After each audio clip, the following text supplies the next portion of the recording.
soon as Colorado gave Trump vote fraud information.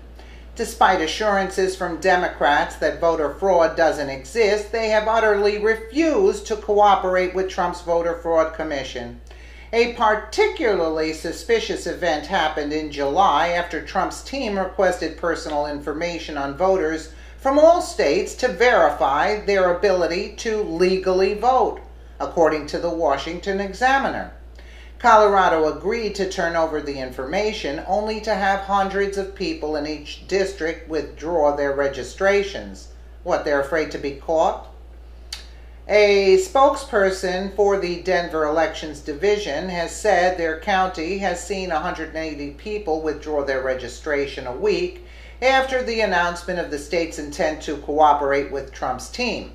Arapahoe County has seen over 160 people pull their registrations. According to PBS, Trump's voter fraud commission requested names, addresses, partial social security numbers, party affiliation, and records of previous votes as part of its investigation into the legitimacy of votes from various states. Its mission and reason for requesting the data was to determine flaws in the system that could lead to improper voter registrations, improper voting, fraudulent voter registrations, and fraudulent voting.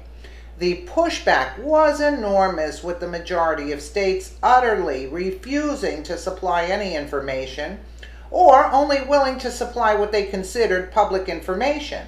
The Electronic Privacy Information Center even filed a lawsuit against the commission, stating the information request is a severe invasion of Americans' rights. No, it's a severe invasion of illegal voters, infringing upon the American voters' rights.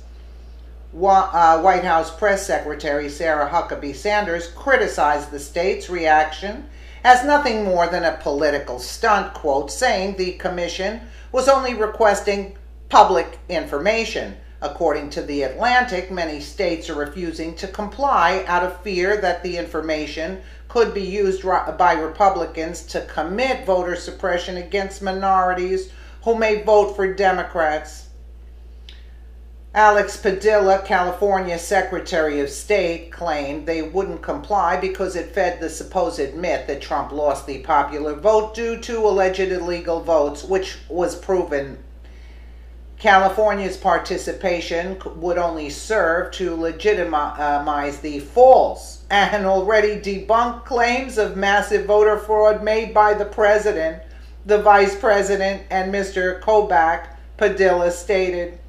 The cry against voter suppression was taken up again by Senate Majority Leader Chuck Schumer, another Democratic New Yorker there, yesterday, according to Business Insider.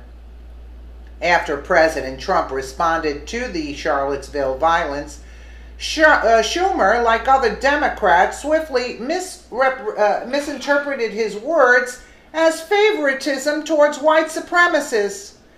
And these people want to get reelected, right? According to Schumer, if Trump wants to prove he's not racist, he needs to dismantle the voter fraud commission that he claims would prevent minorities from voting. If the president wants to truly show that he rejects the discrimination agenda of the white supremacist movement, he will rescind the executive order that created this commission, Schumer argued. Boy, I feel sorry. In Trump's voter fraud investigation, Colorado and hundreds of people in each district withdrew their registrations. Is something fishy? Should there be strong sanctions against states and voter administrators with bad records? Absolutely. That's what we're trying to get to the bottom of. He went on to state that if Trump refused to eliminate his commission and its investigation, then Congress should. And if the president does not act, the Congress should prohibit its operation through one of the must-pass legislative vehicles in September. It's disturbing that Democrats like Schumer try to use the tragedy of Charlottesville to leverage his political desires. It's also a disgusting play by Schumer to claim Trump is a racist unless he does what Schumer wants. The withdrawals in Colorado evidence the need for a proper investigation into our voting system for fraud. While it's possible some may have withdrawn to resist the investigation, absolutely, or out of privacy concerns, it does raise the question of how many were illegitimate votes trying to hide the fraud, right? There you have it. Of course they're withdrawing because they don't want to be arrested, because they heard of people getting arrested for this voter fraud, and that's why they were pulling it. Of course, makes sense. But notice Schumer, like these Democrats, I mean, if they think they're getting reelected, they're sadly mistaken. People have woken up to this fact, and as soon as they make sure that there's no voter fraud, you will see an 80% Republican vote on all sides, believe me.